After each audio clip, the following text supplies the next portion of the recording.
Zippity dog.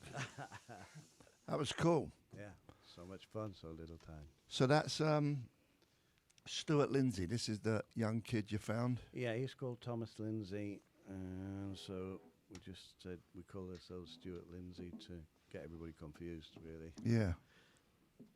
Yeah, he's from Louisiana, and he recorded all the vocals in the kitchen in his him and his mum's place, and sent them to me. He was very nervous to travel anyway. He'd never been to a city or on an airplane. He's from Derrida, Louisiana, which is a very small town. And he's never played or anything before? Well, what happened was I didn't realise this, so when I first heard his voice, I said, "Oh, amazing! You know, I'd love to work with you." And I arranged for him to come to LA. Yeah. And when he arrived at our studio, he was like hanging on to the walls, Wow. and he was like, "Yeah, he'd never been to a city and he stayed in this little hotel room, and then went straight dashing back to the airport." Wow.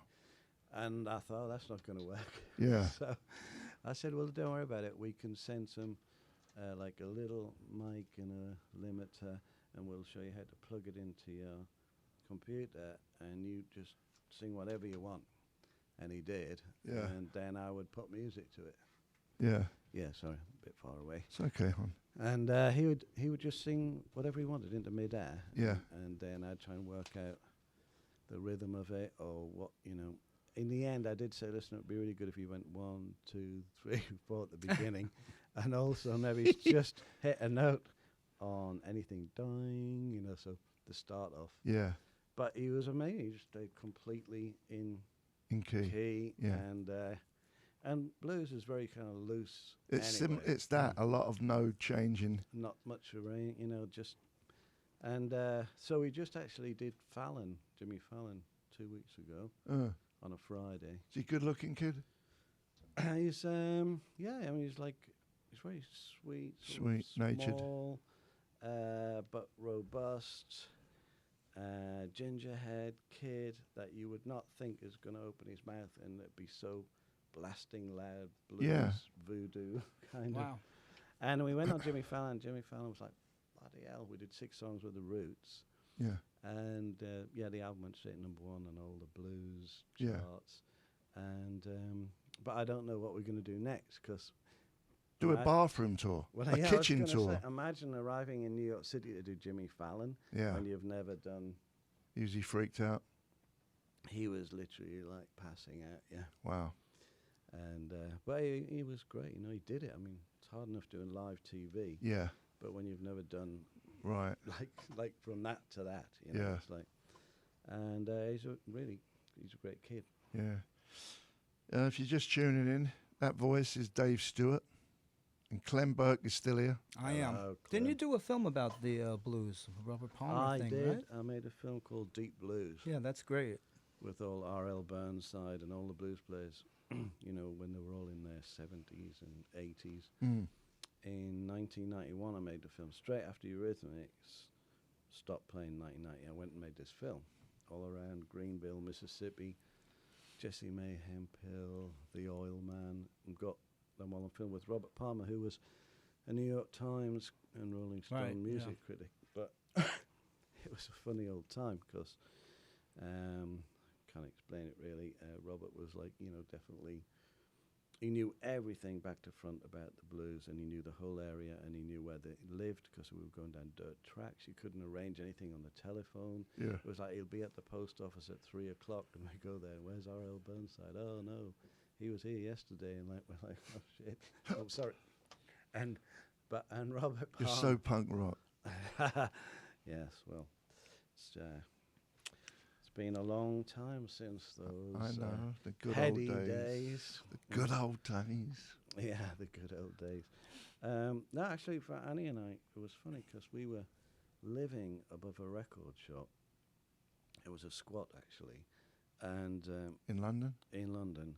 And, see, it was right at the time. Do you remember the great period when there was kind of weird world happening? It was like, for some reason, punks and ska music and everything sort of melted intertwined together. Yeah. And so that's all they played in the shop. So it was either sort of like Trojan records, ska music, or it was your album, Yeah. Never Mind the Bollocks, blasting out. And Annie and I would put actually the speakers on the windowsill of our flat above and blast Never Mind the Bollocks down the street, Yeah.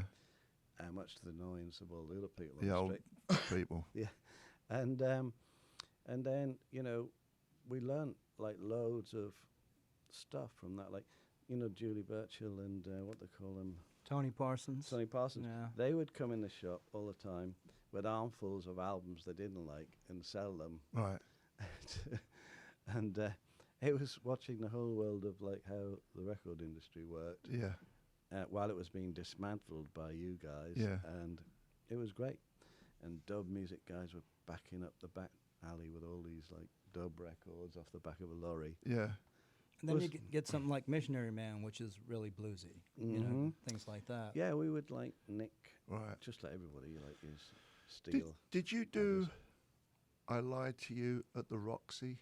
We did. We The filmed video. it there, yeah. See, I remember things like that. Okay, Yeah, yeah, yeah. we did the video there. And you had the good-looking dude, the, The actor drummer, guy. the drummer, He was an actor. No, an good-looking actor. drummer, And a drummer, yeah. The Clem actor that was in Rocky. Scarface. Rocky. Yeah, Yeah, Rocky. yeah. Michael DeBar's friend. Yeah. Yeah. Yeah, and he had a fight. His name, I know. because we know See? him. We know him. We used to call him Rocky. Sure. Yeah. Stephen That's right. Stephen Bauer. Bauer. Yeah. Bang. Steve Yeah. Bauer, right, was on the motorcycle with Annie. Right. That's right, yeah.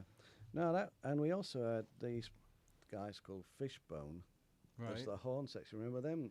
A ska band here. Yeah, amazing. Yeah. like, Jumped around like crazy. yeah. And Ben Montench was playing Ben Montench on the keyboards from keyboard. Tom Tom Petty. Petty. Yeah. Yeah. Yeah, I used to really love those. You know, I came to Los Angeles in, God knows, well, the first time was crazy in like 1973, where I really investigated it. And Yeah. I put that in my book, and Annie and I played here, and then we had some time off. Yeah. Because normally you don't know, do you? You just go there, go to the hotel, go to the... Right. Right. So it was like, oh, I've got time off in LA. And it was like, that's why the front of the book looks like that sort of Yeah. psychedelic Alice in Wonderland. Yeah. Because that's why I told Tom Petty to do the video. I wrote this song called Don't Come Round Here No More. Yeah, yeah. And I said, yeah, it should be like the Mad Hatter's Tea Right. Party. Right. Is Uh, Johnny Depp in that? No, that was in Last Dance for Mary Jane, I think, Johnny Depp. Oh, man. This No, the was- Rebel. I was doing Rebel so Without good. A Clue. The Rebel I Without was a Clue doing song. so good. The No. Rebel Without a Clue song. Don't come around Johnny here Depp no was in it. more. That's the song, yeah. But anyway, they cut up Alice, who was a cake at the end, but it was a real girl's head. And it got banned, remember? Because Right. all the kids were crying with her. Like, no. But anyway, LA was like going into, like, same for you probably, like La La Land. Like you Coming were, from Shepherd's Bush, yeah. Yeah, like, or from Sunderland. Yeah. It's like, bloody hell. It was like a big box of treats. You didn't know where to Oh, start I know. first. I yeah. know. Yeah, well, LA is not like any other city. I mean, when you get New York, it's, you know, has a lot more in common with Europe in general, Exactly. London. Yeah. You guys have something in common. You were both in my apartment in Gramercy Park, actually. Both been in my loft. Yeah, I used to live in your Yeah, loft. right. Dave was to stay there, and then we were talking about before you were there as well. So Oh, yeah, that was That's my a funny old thing. introduction to New York. And I had a big panic attack, remember? that Namjoon Pike thing we went to, remember that, Oh, the God, museum? The Is that a weird- restaurant? No, he's a video artist, Oh. Namjoon Pike. He had fish tanks on the ceiling and things, and you laid on a mattress and looked at him. And stuff. And I got a panic attack Right. until I had to go to hospital, yeah. And Kinda my like- next book's called Hospitals I Have Kind of Known. like your friend here, the blues guy, right? The panic attack. Absolutely, yeah. And you got a gig Monday? I have a, yeah, sorry, I forgot about that. Yes, I'm The playing, Troubadour. I'm playing the Troubadour on Monday. I often do this gig called Dave Stewart and Friends at the Troubadour, and lots of different people get up. Anybody from Marilyn Manson to, what's he called, the guitar player, with the wears the cowboy hat. Dwight Yoakam. No, Quinn Martin. no. Guitar player that wears the cowboy hat. Steve Jones from Cambridge University. Brad started for Paisley. 10. No. Hold on. Cowboy hat, guitar player. Doesn't matter. Anyway, various people get up. But this particular time, I'm bringing this guy over from Australia who's like a just insane belter of a blues voice again. Vocal. And I just produced his album, so I'm going to do half a set of mine and then half a set these songs that we've just recorded. And yeah, he's incredible singer. I don't think we sent you anything of it, did we? No. Because it's not come out yet. But yeah, and it's always great fun, and you never know what's going to happen. Yeah. The last one I did was actually at the El Rey, and it's quite a funny story because people text me before, like Grace Potter, you know Grace Potter from the Grace Potter and the Nocturnals. Yeah, didn't we play them? Grace Potter, yeah, she's amazing, sort of rock and roll singer. She texted me and said, "Oh, I want to come up and sing this song," but we hadn't rehearsed it and we were already going on. But she came on stage, and Grace Potter, not many people know, is like legally blind. You know, she wears glasses to see, Right. but on stage she doesn't, obviously. Right. She didn't realize I had like girls on swings, right, and I had little small people dressed as devils running around, Yeah. and all sorts of stuff going on. Yeah.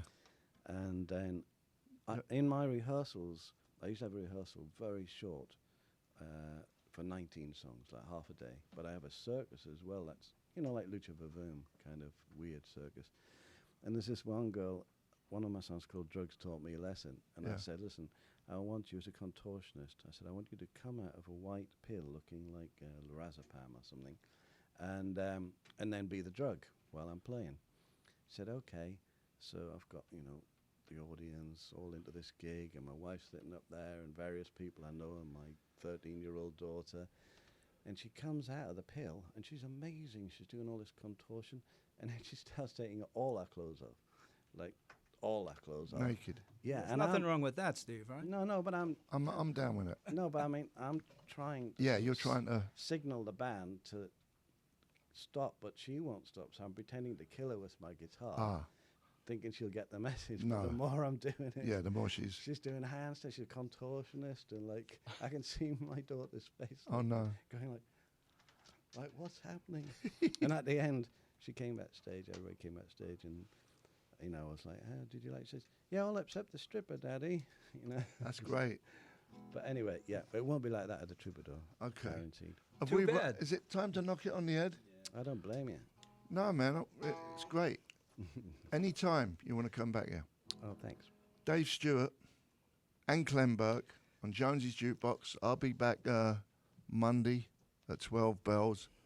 Have a good rest of your weekend. We're going to give away some stuff right now. Yeah, we have a pair of tickets for Halloween Horror Nights at Universal Studios. So we're going to give those to caller number 25 right now at 800-955-KLOS, furnished by Universal Studios Hollywood. Let's go out with that jam again. All right, here we go. 2, 3, 4.